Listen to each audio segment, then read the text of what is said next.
me the free soro. Okay. Me no me the free form. Okay. Now for the new era no aba be wie. E form the any petition I sure de come former president. Nana Dankwa Akufo-Addo say e was of Pam Chief Justice. Na anadwo da suo mu ade e be chen. Na wale former president no. Ochoro krata no dismiss petition no. Enkofo ka say Professor Azar there's a new petition too against Jean Mensah. Can you know mami? In the next 5 minutes. I'm say on my way I talk papa. Na fortunately, you know, you're a hand, a experienced hand.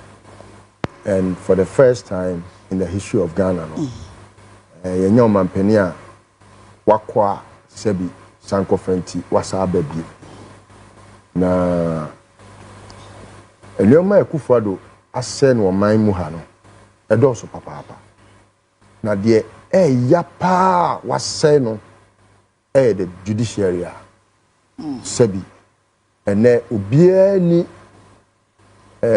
opepa mpo se onya asem a ode be kokko esan se Akufo-Addo had destroyed the institution that makes our democracy, the beacon of hope. Bema ubiquity me ahweso set na mfa mobra. So we share a kwan Akufo-Addo an appointments. Then call for call Supreme Court. Then call for call High Court. Then call for call Appeals Court. Then call for call Circuit Court. Even Magistrate Courts. And the partisan politics are or the institution, play to the extent say asem timi ba wo memu ya nke bia sebi Kenya dia wo senka ekoba se Supreme Court de ne hu be fare mu na because Akufo-Addo ono oni certificate na so lawyer ni na afei omo akosuku abo bill class certificate no ono na otifie di remote control air control madwen na enya de a impo enkabi a obetimi aye se mamemfa hinta na emane mma bedwam oye with impunity na esan se nipa bi nso so a sebi omo maame no matu omo suku fees aguo suku a wokọ ya kire wade obeye lawyer ni sebi nimdie a wokọ ya unya ya Akufo-Addo wantena classroom ankosua law yeso odidi obi achi sani pa krokra so France wa bon kra chen obi a no odidi na chi saa na odebeye lawyer oba Ghana ha unim say he was sworn into office singularly.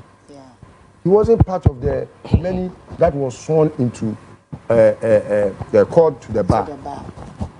Enti say institution no sene wa say no ene sene ebinum so de omo ankasa ni monyam atwitwi form ya ama the institution a ema ye democracy ni ye krabehwe no aye tantan tan a efrani ye boaso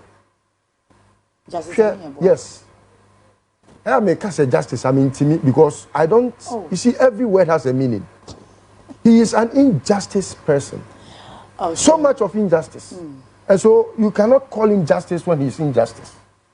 Now, Yakoto Aba Yakoto no.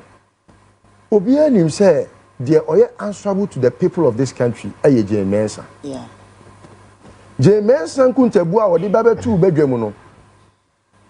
Yenyina ye ko school ni say 100%. Untimi fa bibia mroso. Na te say akwaya de a sabi o pese o che say esni nyame nyansa. Yeah. Enti say ye yam kuntabu na say bro 100% and che say overvote and na say over calculation abem. Je mensa timi ko ye calculation ma aba ye to ye no e bro 100%. Okay, count a percentage of the obi anya eboma na bro na 112%. Afi ye kan no akote so aba 109. Ni ya kan afi yinya 8 different results from one returning officer. And ye dey asem be down court.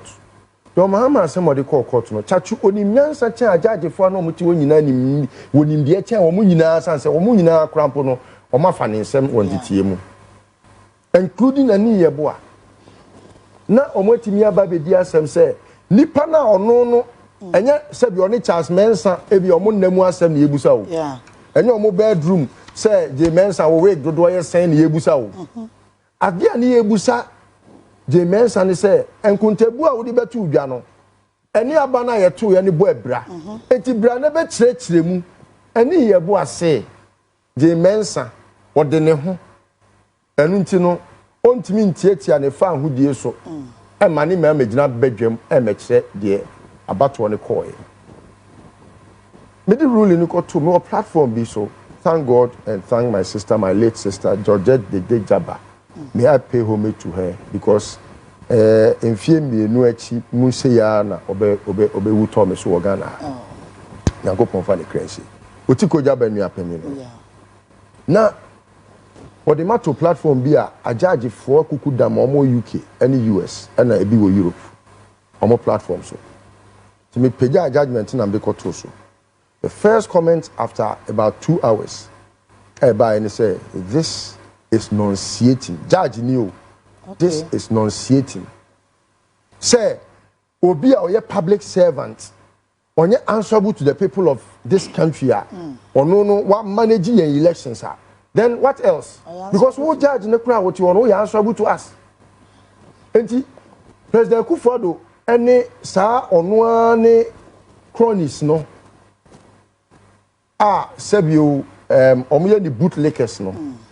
Oma destroy the judiciary. And I think, say, the earlier John Mahama begins his reset at the judiciary, the better for this country. Because unim, Kufuor unim say, oh yeah, bonnet, it's your my Ghana. Unim so more bokrono, unim so more viayen. And what he did was to make sure, say, he will build a syndicate of criminals. We have criminals at the judiciary. Criminals, broad daylight armed robbers. Some of them have stolen state lands. Some of them, they have embezzled funds. And now, judiciary, why at time? Obabi, I'll make reference to Obano. Or per HR Nedi. How the judicial, your friend is saying, service no, or might destroy no, and then says, I can't time justice is be or say apart from say Kufuor da mo call say munye say no omuni nyansa ni nimdie wo mutrim etiebu be hia enye your friend say chief justice ne nko a na e wo say yi na die omumra from judge ya na say ya wo so ye reverend ya Gary ni makonom e call ne hokoje judgment no e wo say sankofo ni nyina ye yi omu free judiciary nim. They are a mess to this society. Because intentionally say when tie ma no asem so shefa ye mua na watimi ahwe so shefa so abua onye judge ni otie Akufuor do so wan call law school se pass ye read bibia Akufuor do patrol to nanim obeka ne kama onti ase onti de o kan ase eti nkofo na church on the judgment na the friend is saying the statements or the court man no akọ kan we na aboye sema ma no se brofo won kan obeka mi sisi ai opa man akimi this book obeka ni in an hour but on tiase eti no the reset must start with the judiciary. In fact, I had said they should start with the security with IGP Dampare, but I think so more chance here free one so emwa eti John Mahama onye combination of the factors na onye reset no baby start bi okay because anya sa gidia ye wo ye democracy ni mo no ato apepa sure kane no obi nya asem na oso okokota na owo vim se okwa akonya atemu se nya atemu ye to ana Ghana for so yeni kapre John Mahama ben yo ba yi sebi oni kapre o de koma judge bia ajudge for ni nyina kronfon kwa judge otimi transika se o birth certificate crampo your friend is saying interest on your Ghana ni we your judge enka we kra no sebi me de ne kwotutu obi hu ba hwe omo so ne mbeko wonya judge eti ebe sre mami tokonu ne nua your friend is saying na ni kunu wa aban we mu aban ya Nyankopon adom emizemfu aban ya omokoyi aye hu omo biemu na ne kunu wom enti wo de wa imagine say obi a ne kunu wa ban mu de na obeye enti mesre John Mahama so pena sumdue na oproma Ghana yi a onye the needful. All right. Ebi ho no mo a se ne omudi intentia ye no. Ye ma omu hu se ne intentia te. Omu a taste of it. Yes. Okay. Ebe boa magana mpuntuo no. Se bi ebe koso a tit for tat and a tooth for tooth and eye for an eye no. Mose mra no. Eboa ye Mate. Ebe timi ama se bi obi abehu ni smoothness level no wanya at least a taste se ne wo kan no of how power is like. Okay. Jean Mensah there on by now was inquiry resign. Now it's finished. Innocent. Yeah, I think so this petition President Akufo-Addo about to Aguna, it gives you an indication that President Akufo-Addo is a very dishonest person. A very dishonest person. Okay, America say a president is always a president, so let's give him that. He's a very dishonest person in the sense Mekai Abra Charlotte say petition by. The argument then was that the president was just a conveying belt. Or petition now you give it to an investigative team. Now we will argue is no. On the face of petition, you need to establish maybe premier facie to know say the evidential value you're a bit credible. And as for say the president was just a conveying belt, and the processes follow through. So when you're similar petitioner, the expectation is ever go through the same process. You understand? So at the end of the day, if a committee has their investigation and they are unable to establish that particular merit now, then we know that something has been done. But in this case, midnight and I turn it down this whole thing. But you see, we need to retool our entire educational system. We teach people to acquire certificates, but not knowledge and wisdom, because Canadian Prime Minister announced or resign it because in recent times in some across Canada, Obian for 20 in the soul. Yet how UK quite recently, Prime Minister some resign before and a party way by Ayaba 3 in succession. Obian for 20 in the soul or Tnasin on one Nitibu did not have the relationship between or on the power and how things have fared or no one Casano resigning. By ha, sign them and being kahon.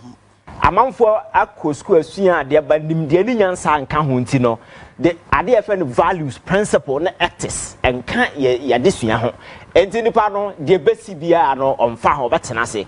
Because a Jean Mensah year in 2020, or you'll be a center of your friend saying respect for herself. Because I said that list of where results are the buyer, we are not tender or resignation now. That is what they do out there. But what's not so abessin there, abaye back and forth, and then your men about fear, Canano elections, or some create another tsunami.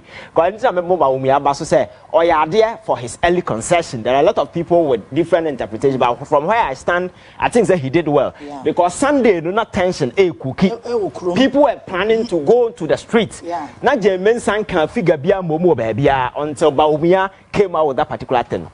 So, actually, say, woman are not fit for purpose to lead that particular way. And now, Chief Justice, my culture say in dispensing justice, the most important thing is who hold society together. And this is who you be now here, judge. Now ruling at the tension bar. We are who say we are your man boy for because the whole essence of justice dispensation is to hold society together, not to disintegrate society. But in recent times, ruling for Supreme Court back the social media. Unanimous 7, unanimous there, a binum cry, a more whole lot of unprintable words. Predicting and judgment. And they call Supreme Court. A child said the ordinary and the average Ghanaian, any trust was this institution. First, now the mayor judge, and we will say who the papa catch us a generation we know. Pontius Pilate crowd, almost said that the channel or bad ne, no account is a muna. The youth of this country will face him at our so ya dress kuntan Africa judge dress as in the free Old Testament in top form. Yam fast and money nipa. What I say? People will chronicle and some now what can Nyansa a woman no money wedi. And you know who the course of social media no. And the president Akufo-Addo now we are appointed over conventionally your Supreme Court you go beyond 14. But what bomb what dear pakia many you 14. and parliament J2 man another 2 san beka public trust I rode in this sensitive institution and Ghana ni prefer so obekwa anto anya makobo dua dan so obekọ court because court no when they dispense justice where you stand are very key to the extent that President Akufo-Addo timinya akokodro kofa obi a former parliamentary candidate in this modern civilized democratic dispensation yewom man for airshare the cost of trust is everything abra asem no call court sa judge ne kofa no man betena case in this do your friends say speaker of parliament ne lawyer na ka say papa we he cannot be on this panel because your former candidate of this political party asem no Chief Justice Kosaro say asem ne constitutional matter and kokora the court political actors our political interest so you cannot discount the political aspect of it. The political undertone is key. You will not even think of bringing that person close to, but impunity was so overwhelming and overriding to the sense that they didn't care about anybody. Because Akufo-Addo na mamoni nkofo muguzu no omuhu ye nyina say ye toys bi asabi yet your mindum and they were the imperial leaders. So respect I the Ghana ni need ni ho enti enne the foundational way as a dispensing justice e wo kroma no Ghana ni ahutoso wom. And I'm proposing say going forward no Supreme Court no we need to cap it. Because you see in the wisdom of our constitutional framework they thought say a president will be a very sensible and reasonable person. They never envisage a possibility of a fool becoming a president. But in the era here, you mean it's clear because of monetization, an idiot can become a president. So that discretion we need to take it away and make sure we cap the Supreme Court.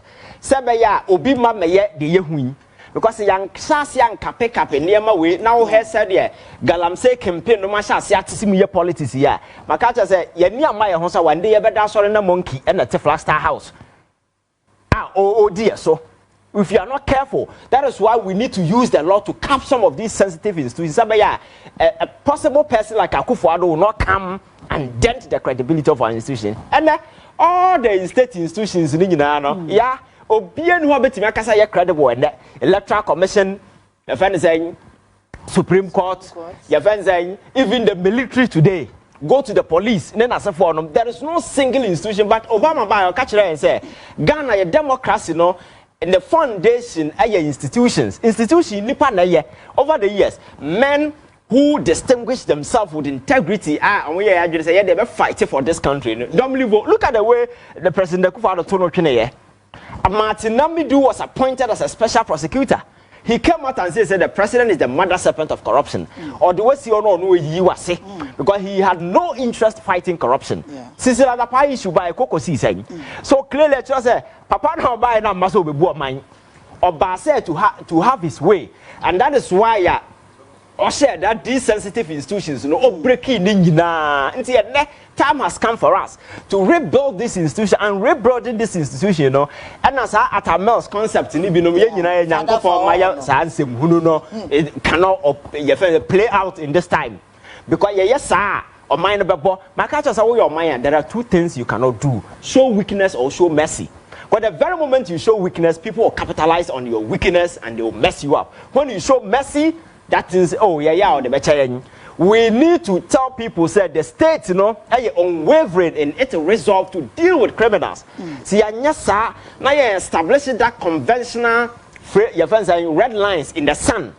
I said these are the red lines you don't cross. This country will never move forward. And I think that is what we need to do, irrespective of who is in power. Power can Pope be the president of Ghana. Na yenyina yankoda obeba no na waji obi ayereda I'm telling you so when the power money para wan check na nemo betina aye bi nie what's it me say my yesu mfa na bag no magi dan e wo islegon na yen kase yen check no obehu de obaye no ho sa na tie so we need to become the sentinels destined to protect the foundations of our democracy and make sure say you be making sure say ye na you be hold people accountable, and in doing so we need to go back to the past and say a car hold on nema manfo aye no kroma no we need to hold them accountable. That is why the most important thing has to do with this aura. the aura must work.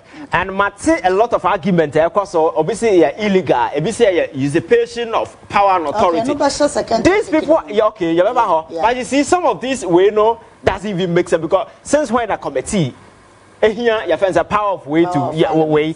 You see, I think the way so what I'm saying is this institution, time has come for us. COVID-19 by an sanitizer and sano. We need to sanitize this state institution. Individuals no move or more they don't have what it takes to be there. No, Senka school na yakwa no.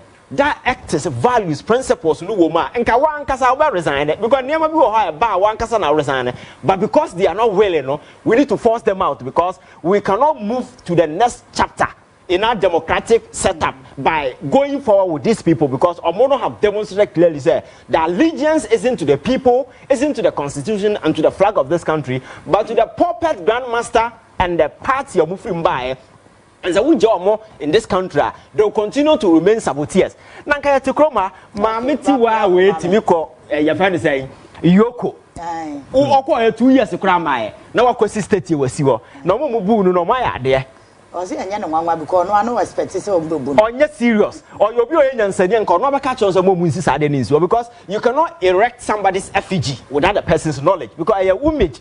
Answer the business of a man, yeah. Sana President Kufa, say, on ya way, na we are on ya way. You won't even go be image and see baby a brown one man. He was aware and call commission here. And Abufu Samne Yaman, and look at where we are today. So, Ghana for you know, I'm calling everybody. We need to come together. All right. Because the new president will need everybody for us to move, irrespective of how you stand across the political divide. You know? It will take the concerted effort. And I'm happy movement for change. Allah and the team. Went in there on also a plan as a 4 year because one person cannot build this country. My culture said governance is a public enterprise. You need to enlist the minds around the country, you know, just to move the nation forward, and that is what we need to do. But arrogance, Akufo-Addo amana there this so we a government now will show traces of arrogance, you will not survive. I just hope say that particular road, you know, people will not veer into because the very moment you do, you can survive. Okay, Solo. Women say judiciary in India. Akoda ya won for crime say enkoyi. You will find judges be wo ba omon no so. Omon no so. Akromfo no. In fact, judiciary ni here purging more than omo nsa wo. Because omo nyina boni omo edi no. Eso sen boni a omo gunsa wo mu nyina edi. But you see you can judiciary. I'm telling you, yeah, me court because of business. Okay. Now, as I make they are aware, registrar or you are aware, or not pound for they are aware. Bonia or Muji say we a businessman. Now they be elevated to political cases. Yeah. Which is also political cases. How many cases? And they are naked to be. Bonia or Muji businessman will court wrong. Yes, you can be chilewa. One way that court one and go for bomb. O ma question you. Eye cartel omuni a lawyer for you. Your judge omunya case na omde kwa akoma no. O ma hwehwe a lawyer for any judges no any registrar. Enti e kwa ha na say wo Japan ye de beji afiri nsem. No mafa. Na wo wani a di akwaje win case no. Na registrar for the honor na omo. Me say obi omo ya aware they know omo hwe. Now I'm going to go after them. I told them. Sir, Accra be too small for them. But it comes back to your net member. Here now, Chief Justice no dismiss it. Panel international or dismiss it. Bagwin, initial, say judge be majority for education so or your political bias. Yes, I'm no kind. The reason is say, also that judge went through parliamentary vetting. Yeah. A Japan you to be transema and even parliament near Quaco passing go. Your brother go. Hey, more pass will be a house of folk in the Kotoko, Meme Kotoko Bobo. Now your court chapter or a Quaco referee. Now your bar Sakotoko for Mumveti, a chapter oh in a matrawana, one film, what could the board with the Jamia, Madame complain. And it you know. Your parliament for Mumwaye. So scratch my back, let me scratch your back, you know. Ebe kwa babe, abe boy yina. yan tumi nka no kre e kro papa bia ye ni ate a ye boy was afon there was no one go through parliamentary vetting. He could be a very fine lawyer. I don't want to take it out from, but the mere fact that we show political color here. And to me, ma, attending no, any day, enkoso. Ebio petitioner, Professor Kwakwasari, Edekoma, President Akufo-Addo. Yeah.